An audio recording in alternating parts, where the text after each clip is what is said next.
Boxing Bros UK here in association with Last Bell Boxing. How we doing, mate? Jamie Moore. Yeah, you alright? Not too bad. Legendary coach. First thing I want to ask, it's been bugging me. Why did you take the Hrgovic fight? Like, it seems like it's even a next level up from Matt Mudov. Yeah. But I think, my opinion, is you must see something that you know you can win, or you wouldn't have took the fight. Well, first of all, Dave took the fight. Dave picked it. He said, listen, I've been offered 3 fights, and for all intents and purposes, I fancy Hrgovic because he's the hardest one, and he'll make me train. Because in all honesty, Dave's never really trained 100%, and it's been a work in progress over the last 5 years. And each fight, he's got better and better in each training camp. But the starting point was such a bad starting point. He took all that time to get him to the point where he is now, and he said, I fancy Hrgovic. I said, okay, but if that's the case, you've got to give me 100%. We can't be going 70%. We need 100%. And he said, I promise you. I said, you also need to make sure your weight's in the right place. So he went, okay, what do you think my best weight is? I said, I think your best weight is around about 17 stone 10, under 18 stone anyway. And he went, right, I promise you, I'm going to be under 18 stone, and if I'm not, I'll give 50 grand to a charity of your choice.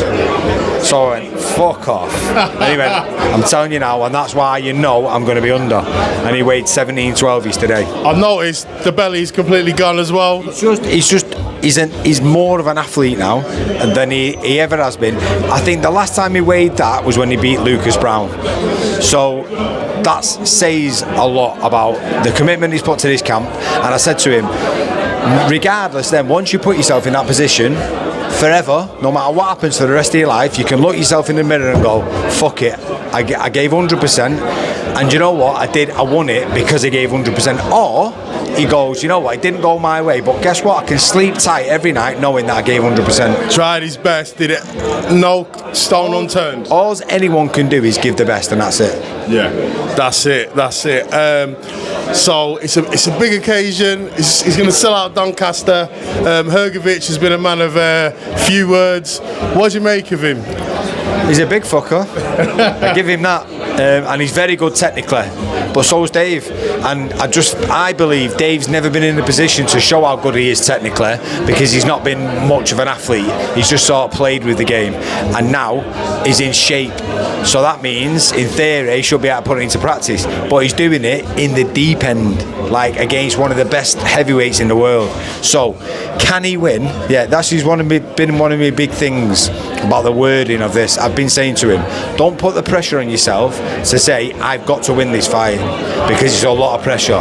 But keep telling yourself you can win this fight, because if you believe in yourself, you give yourself a chance to win it. If you put pressure on yourself, you can go the other way sometimes. But if you just go in there and go, you know what, I can win this fight, then you'll believe in yourself. And I can see the difference in him. You're like, he knows it's a big ask, but he believes he can win.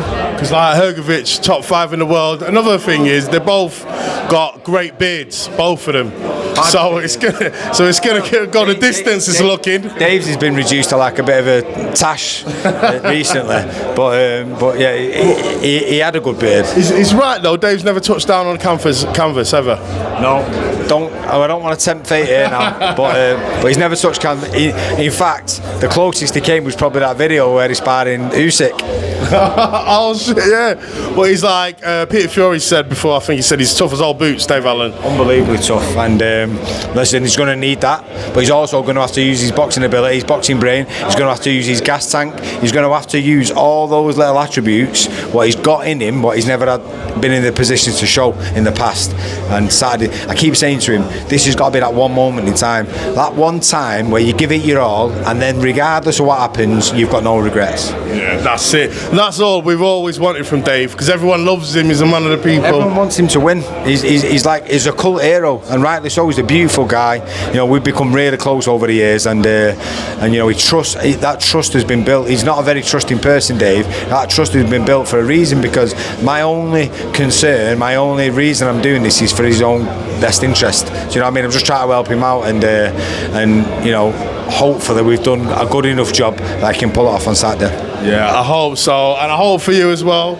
A few questions I wanted to ask about your career as well. So the Matthew Macklin fight, you got the bragging rights, King of Manchester. How did that feel? That's like United beating City. It's fucking 20 years ago this year, man. It seems like a lifetime ago.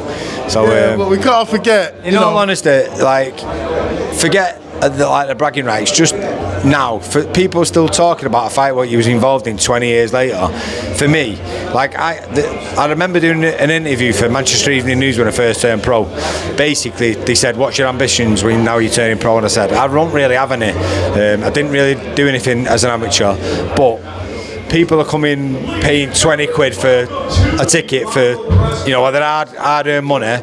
If they can leave the venue and go, do you know what, that was fucking brilliant because it was exciting, then I'll be happy. And I was involved in Fight of the Year 3 times.